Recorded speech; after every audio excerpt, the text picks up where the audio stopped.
Hi dears, good evening. പുതിയ വിശേഷങ്ങൾക്കായി എല്ലാവർക്കും സ്വാഗതം.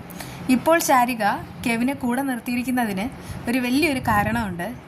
ഇതുവരെ എപ്പോഴും സന്തോഷത്തിലും സമാധാനത്തിലും കഴിഞ്ഞിരുന്ന തൻ്റെ ചേച്ചിക്കാണെങ്കിൽ ഇപ്പോൾ സംഭവിക്കുന്ന സകല ദുരന്തങ്ങൾക്കും കാരണം ആ കെവിനും പിന്നെ ഇസബെല്ലയും മാത്രമാണ്. അതുകൊണ്ട് തന്നെയാണ് അവനെ മുന്നിൽ നിർത്തിയിട്ട് ചില കളികൾ കളിക്കാനായിട്ട് അവൾ അങ്ങോട്ട് തീരുമാനിക്കുന്നത്.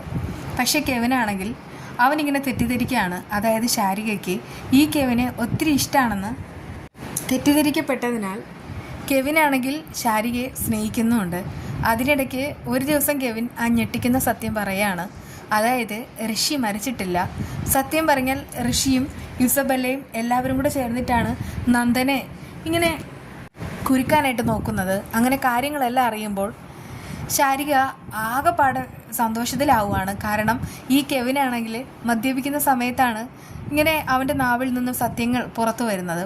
അതോടുകൂടെ തനിക്ക് കിട്ടേണ്ടത് എന്താണോ അത് കിട്ടിക്കഴിഞ്ഞുവെന്ന് ശാരിക മനസ്സിലാക്കുന്നു.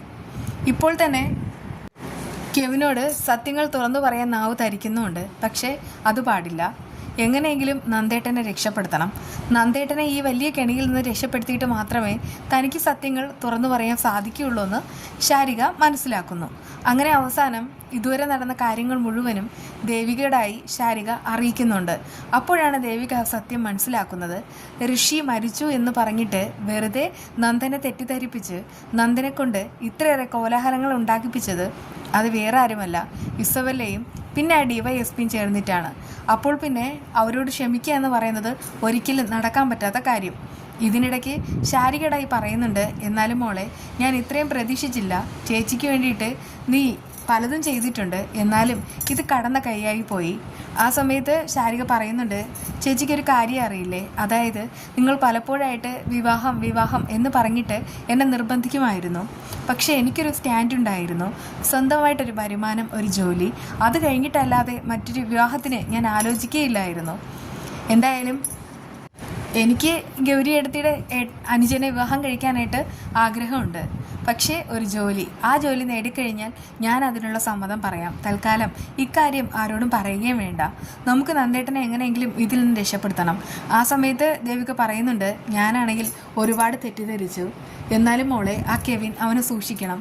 നീ സത്യങ്ങൾ തുറന്നു പറയുന്ന ആ ഒരു നിമിഷം അവൻ മറ്റൊരാളായിട്ട് മാറും.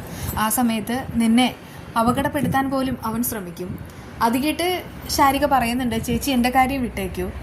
ഇത്രയും ദിവസം അവനെ പറ്റിക്കാൻ കഴിയുമെങ്കിൽ ഇനി അവസാനം വരെ ആ ക്ലൈമാക്സിലും അവനെ എങ്ങനെയാണ് നിയന്ത്രിക്കേണ്ടതെന്ന് എനിക്കറിയാം. ദേവിക പറയുന്നുണ്ട്, ഞാനിപ്പോൾ ഒരു നിയുക്ത MLA ആണ്. അതുകൊണ്ടൊക്കെ പറയാണ്, എനിക്ക് ഇതിൻ്റെ പിന്നാലെ അങ്ങനെ നടക്കാനൊന്നും കഴിയില്ല. പക്ഷേ നന്ദൻ, സത്യം പറഞ്ഞാൽ നന്ദൻ്റെ ഈ ഒരു രഹസ്യം അമ്മയ്ക്കും അറിയാമായിരുന്നു. എന്നിട്ടും അമ്മ പോലും എന്നോടത് പറഞ്ഞിരുന്നില്ല. നേരത്തെ തന്നെ അത് പറഞ്ഞിരുന്നെങ്കിൽ ഞങ്ങൾക്കിടയിൽ ഇത്ര അകൽച്ച ഉണ്ടാവില്ലായിരുന്നു.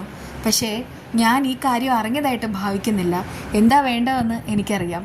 അതായത് നമ്മുടെ നിയമത്തിന് കാവൽ നിൽക്കേണ്ട ആൾ തന്നെ നിയമത്തെ കട്ടുമുടിക്കുമ്പോൾ നമുക്കത് കണ്ടു നിൽക്കാനായിട്ട് കഴിയുകയില്ല. അയാൾക്കിട്ട് പണി കൊടുക്കണം, ആ ഇസബെല്ലയുടെ പാപ്പന്. അത് കേട്ട് ശാരിക പറയുന്നുണ്ട്, അതിനു മുൻപ് ആ കെവിൻ്റെ കവിളിൽ 2 പൊട്ടിക്കാനായിട്ട് എനിക്ക് തോന്നുകയാണ്. ദേവിക പറയുന്നുണ്ട്, ആവേശം ഒന്നും വേണ്ട, എന്താ വേണ്ടതെന്ന് എനിക്കറിയാം. പിന്നെ നമ്മളാണെങ്കിൽ മറിഞ്ഞിരിക്കുന്ന ഋഷിയെ പുറത്തു കൊണ്ടുവരണം. അതിൻ്റെ കാര്യങ്ങൾ കൂടെ നീ എങ്ങനെയെങ്കിലും കെവിനിൽ നിന്ന് അറിയണം. പിന്നെ ഒരു കാര്യം, നീ എന്തെങ്കിലും അറിഞ്ഞു എന്ന് അവന് മനസ്സിലായി തുടങ്ങിയാൽ അവൻ്റെ സ്വഭാവം മാറും. അത് കേട്ട് ശാരിക പറയുന്നുണ്ട്, അവനാണെങ്കിൽ മദ്യത്തിൻ്റെ ആ ഒരു ആലസ്യത്തിലാണ് കാര്യങ്ങളെല്ലാം എന്നോട് തുറന്നു പറഞ്ഞത്. അതുപോലെ തന്നെ അവനെ കൈകാര്യം ചെയ്യാൻ എനിക്കും കഴിയും.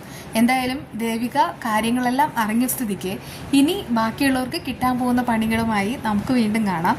ഈ റിവ്യൂ ഇഷ്ടമായെങ്കിൽ ചാനലൊന്ന് മറക്കാതെ സബ്സ്ക്രൈബ് ചെയ്യുക. വീണ്ടും കാണാം. ബൈ.